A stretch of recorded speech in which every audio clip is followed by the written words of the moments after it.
This presentation is for the International Conference on Computational Science and Computational Intelligence. The title of this presentation is Towards the Development of Text-Based Format Converters for Object Representation. The authors of this work are Carlos Roberto Jaimez-González and Betzabet García-Mendoza. We are from the Information Technology Department of the Metropolitana Autonomous University in Mexico City. This presentation is divided in the following sections. First, I will explain the concepts of serialization and deserialization. I will also give you some considerations for representing objects. Then I will talk about some formats for object representation. After that, I will present the problem statement and the aim of this project. I will also give you the background of the project. Specifically, I will talk about the WOX framework and its components. The importance of data exchange will be explained. And finally, I will present the methodology with the activities that we are developing. I will start by defining what serialization is. Well, it's the process of converting an object to a form in which it can be stored in memory or in a file or in a database or in a stream to be transmitted over the network. The main objective of serialization is to save the state of an object to later rebuild it when it is required. In this diagram of this slide, we can look at this process. We can see an object being serialized to a particular format and then stored either in memory, in a file, or in a database. Now, the inverse process is called deserialization, which consists, as we can see in this diagram, in taking the representation of the object from memory, or from the file, or from the database, or from the network stream to reconstruct it in an object. Many programming languages have serialization support included as part of the language or through some library. That library or program is called a serializer. Here I provide some examples of programming languages that have serialization support built into the language: Java, Python, Ruby, PHP, among others. In an ideal situation, the serialization and deserialization support included in programming languages would be enough to represent the state of an object, which contains data types and basic language structures. But in some programming languages, serialization is partially done, since they don't allow more complex structures of the language to be represented in the object state, such as pointers or references to objects, collections, enumerations, and others. Now, regarding distributed systems, serialization and deserialization are widely used processes. This is because data exchange is required. As an example, we can imagine passing an object to a remote application through a web service or a remote procedure call. In the same way, there are applications that require exchanging objects and are written in different programming languages. So it's necessary that there is a language-independent representation of objects, that is, a standard format to describe serialized objects. There are some considerations that must be taken into account to represent objects. It's not a simple process. Note that objects must be properly restored in terms of their single or multiple inheritance. Complex data structures must be properly reconstructed, mainly where an object could be referenced multiple times by several pointers or references. Collections of objects have to be also restored appropriately. For example, lists, dictionaries, enumerations, among others. Another consideration to take into account is the size of numeric data types. Talking about the formats for the representation of serialized objects, they can be divided into two main categories: those that are text-based formats and binary formats. Regarding text-based formats, we can mention several features. They are understandable by humans, which allows manual inspections and normally facilitates portability between programming languages. Although it should also be noted that object-to-text serialization usually consumes more time and uses more storage space. Here are some of the most commonly used text-based formats for representing objects today: XML, JSON, YAML. Concerning binary formats, they are more dependent on the implementation and the programming language, so they are not really considered standard formats. Going back to text-based formats, the three formats that I have already mentioned, XML, JSON, and YAML, serve the same purpose. They provide a common means of representing objects or data in general. And also they are a mechanism for data exchange independent of the programming language. After having reviewed some concepts, let's go now to the problem statement. Interoperability is just the ability to communicate between applications that are written in different programming languages. This communication is established through the exchange of data, which are represented in a standard format. Now, this interoperability problem can be solved by implementing serializers of objects to standard formats, which can then be deserialized in any programming language. The importance of this problem is that we already have addressed this solution in this way in our previous research work. I will talk about this later when I explain the background of these projects. For this reason, in the research project that we are presenting today, we propose a solution that is closely related to the implementation of serializers to address the interoperability problem. This project proposes to address two important aspects: the representation of objects in standard text formats independent of the programming language to allow interoperability between applications, and, on the other hand, the teaching of the processes involved to represent objects by incorporating these topics in some of the courses of the undergraduate program in Information Technologies and Systems of our faculty. The first aspect is related to the importance of interoperability between applications. In this aspect, the most used text formats will be considered, which I mentioned previously: XML, JSON, and YAML. It will also be considered the relationship that they have with each other to represent simple and complex structures, and finally, the previous work that we have developed in our research will be also taken into account. The second aspect is the teaching about the processes that are carried out in the design and implementation of tools for the representation of objects in one or more text formats. Additionally, the idea is to promote the use of the tools developed for educational purposes.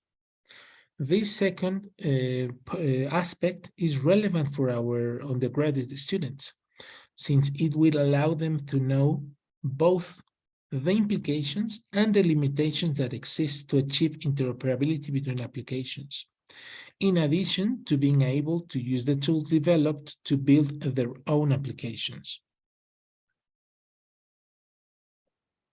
In this context, this research project proposes the following objective: design and implement interoperable tools to represent objects in standard text formats, which can be used in the teaching and learning processes of the students of the undergraduate degree in Information Technologies and Systems at our faculty. This objective is completely related to the aspects that I mentioned in the previous slides. Now, let's talk about the background. The research project that we are presenting has its background in the framework called Web Objects in XML, WOX, which was created to manage distributed objects and web services. WOX is a framework that we have developed in recent years. Initially, it only had the functionality for the creation and management of remote objects and web services. Currently, it has relevant features for the area of distributed systems and in particular for interoperability between systems. I would like to mention that WOXIS and its components have been used to support the teaching of some of the courses of the undergraduate degree in information technologies and systems. In particular, it had been used in the courses of distributed systems, systems integration, and in some of the thematic laboratories. WOX is a framework that uses the HTTP protocol for communication among clients and servers. It uses XML as the format for representation of serialized objects, and it keeps objects available through their own identifiers, that is URLs. The process of serializing an object to XML and deserializing XML to an object is carried out by the WOX serializers, which were initially implemented in the Java and C# programming languages. This is shown in this diagram. It's possible to serialize Java objects to XML, deserialize them from XML to C# and vice versa. WOX serializers are standalone libraries which generate XML representations of objects in a format that is independent of the programming language. I have also mentioned that they are available for free download. This slide shows a simple example of the serialization process. We have a Java class called product from which objects can be created. In this case, an object of the product class is created, called serial, which already has values in each of its attributes. The serialization process takes place in which the object is converted to XML in a representation which is independent of the programming language. Notice that the root of the XML document that is presented in this slide is an object element with its attribute type equals product, which is the class of the object. The ID attribute is used to handle object references. In this case, you only have one object. Each attribute in the object is represented by field elements, which have the following attributes: name, which is the name of the attribute in the class, type, which is the WOX data type of the attribute, and value, which is the value of the attribute for that particular object. This XML representation of the object could now be taken by the WOX deserializer in Java or in C# to reconstruct the object. The WOX serializers in Java and C# can be freely downloaded from this website, where you will find all the documentation about them, as well as a variety of examples on how to use them to interoperate between Java and C#.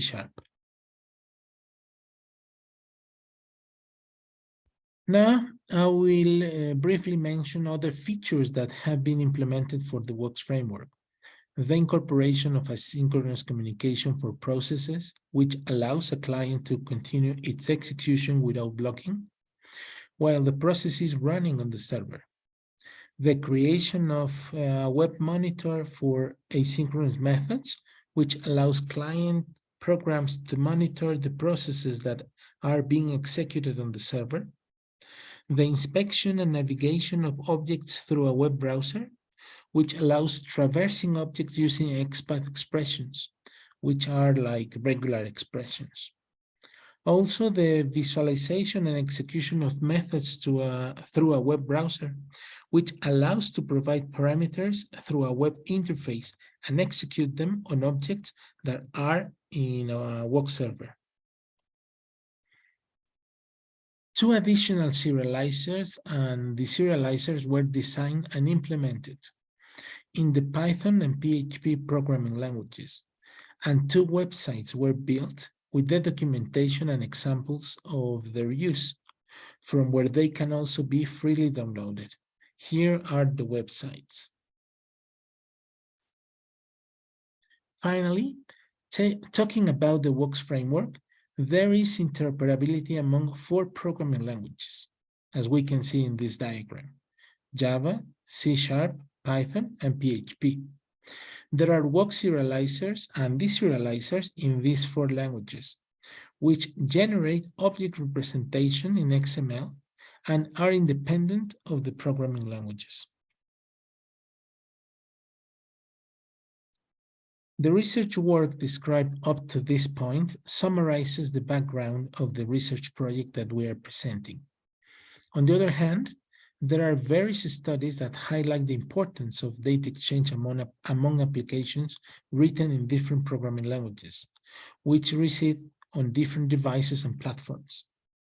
This makes it clear that in order to maintain consistent communication between different applications, objects or data in general need to be represented in a standard format, such as JSON, XML, or YAML, which are currently the most widely used text formats for data exchange. Several studies comparing the XML, JSON, and YAML formats were reviewed, in which, in summary, it's reported that the JSON and YAML formats use less memory than the XML format to represent objects, and that the serialization time of an object to the JSON format or YAML is less than the time to serialize an object to XML. Most studies highlight that the 3 text-based formats are frequently used to provide interoperability between applications. There are some other studies that suggest that for applications that use simple data structures, JSON is more appropriate than XML. But for those applications with complex structures, XML is the indicated. Several of these studies also mention the importance of creating converters between the different representation of objects, with the aim of achieving a greater degree of interoperability, but now at the level of the different text formats. Once we have reviewed the previous research work on the WOX framework and the relevant literature related to the representation of objects in standard text formats, this research project is oriented to provide representation of objects in the standard text formats most commonly used today, JSON and YAML, which will also interoperate between the existing WOX framework and applications that currently use the JSON and YAML formats for exchanging data. In this context, the specific proposal is to create a series of converters between the JSON and YAML text formats and the representation of objects used by WOX, so that in this way, applications created with WOX can interoperate with other applications that use JSON and YAML. As part of the research project, the limitation of these conversions will be studied in terms of the representation of simple and complex data structures, such as lists, dictionaries, enumerations, as well as the representation of pointers or references to objects. We are now working on the project with the following 5 stages. The first one is the development of WOX JSON converter. At this stage, the idea is to create the corresponding modules for the development of a converter from the XML format used by WOX objects to the JSON format and vice versa. This stage includes an analysis of the implications and limitations of this conversion between formats.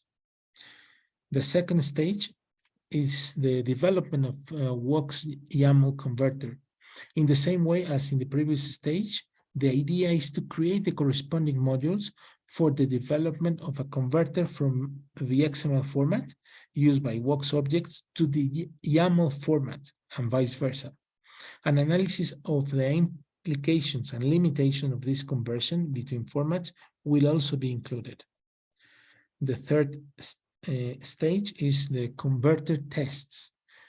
Here at this stage, the different tests will be carried out on the converters, functionality, interoperability, and performance. For these tests, it will be necessary to create some sample applications. The fourth stage, the development of website with documentation and examples. This stage refers to the creation of websites with documentation and examples of use of the developed converters. These websites will be similar to the ones created for work serializers. The first stage, development of teaching material. In this stage, we are going to create teaching material, practices and video tutorials for teaching and using the tools developed to create interoperable applications. The material generated will be used in various courses of our undergraduate degree.